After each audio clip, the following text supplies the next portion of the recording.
আসসালামু আলাইকুম।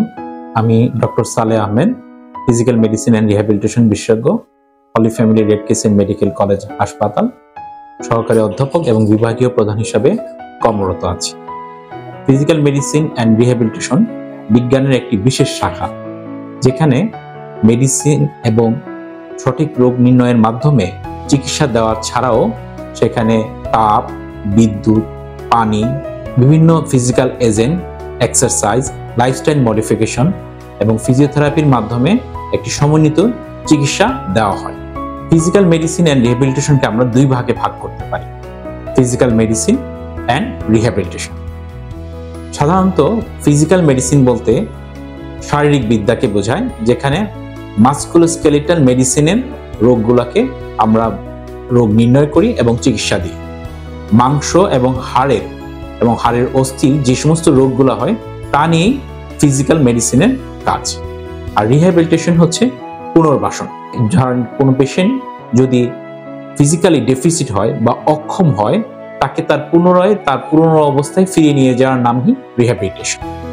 মাস্কুলোস্কেলিটাল মেডিসিনের মধ্যে আর্থ্রাইটিস, শরীরের বিভিন্ন জয়েন্টে ব্যথা, যেমন ঘাড়ে, শোল্ডার জয়েন্টে, হাঁটুতে, কোমরে, এলবোতে অথবা বিভিন্ন অস্থিগুলোতে ব্যথা, মাংসপেশির রোগগুলো যেমন মাংসপেশি দুর্বল হয়ে যাওয়া, ঝিনঝিন করা বা শরীরের কোনো অংশে দুর্বলতা অনুভব করা, হাত পা বেঁকে যাওয়া, মুখ বা মুখের একটি পোর্শন বেঁকে যাওয়া বা যেটাকে আমরা ডাক্তারি ভাষায় বেলস পলসি বলি, বা স্ট্রোক পরবর্তী যে কোনো এক সাইড প্যারালাইসিস হওয়া, এই সমস্ত রোগ ফিজিক্যাল মেডিসিন অ্যান্ড রিহ্যাবিলিটেশন বিশেষজ্ঞ ডক্টররা চিকিৎসা দিয়ে থাকেন। কিছু রোগ আছে যেমন রিউমাটোলজিক্যাল ডিজিজ, যেমন আর্থ্রাইটিস, রিউমাটয়েড আর্থ্রাইটিস, বা বয়সজনিত রোগ যেমন অস্টিও আর্থ্রাইটিস, বা হাড় ক্ষয় রোগ অস্টিওপোরোসিস, বা জেরিয়াট্রিক ডিজিজ ফিজিক্যাল মেডিসিনের ডাক্তাররা ডিল করে থাকে। স্পোর্টস ইনজুরি বা অর্থোপেডিক রিহ্যাবিলিটেশন ফিজিক্যাল মেডিসিনের একটি বড় অধ্যায়, যেখানে ফিজিক্যাল মেডিসিন অ্যান্ড রিহ্যাবিলিটেশন বিশেষজ্ঞরা চিকিৎসা দিচ্ছে। আমাদের ফিজিক্যাল মেডিসিন অ্যান্ড রিহ্যাবিলিটেশনের মূল কথা হচ্ছে এটা একটি মাল্টিডিসিপ্লিনারি অ্যাপ্রোচ, যেখানে টিম লিডার হিসাবে ফিজিয়াট্রিস্ট বা ফিজিক্যাল মেডিসিন স্পেশালিস্টরা কাজ করেন। এর সাথে ফিজিওথেরাপিস্ট, নার্স, অকুপেশনাল থেরাপিস্ট বা বিভিন্ন ডিসিপ্লিনের ডাক্তার যেমন নিউরো মেডিসিন, অর্থোপেডিক্স, সবাইকে সাথে নিয়ে একজন রোগীকে সর্বোচ্চ সেবা দেওয়ার চেষ্টা করা হয়। আমরা এমন কিছু পেশেন্ট পাই যাদের হরমোনের সমস্যা বা থাইরয়েড হরমোনের কারণে শরীরের মাংসপেশি দুর্বল হয়ে গিয়েছে, অথবা কোনো এন্ডোক্রাইন ডিজিজ যেমন গাউট এর কারণে শরীরের বিভিন্ন জয়েন্টে ব্যথা হচ্ছে, সেসব রোগেরও আমরা চিকিৎসা দিয়ে থাকি।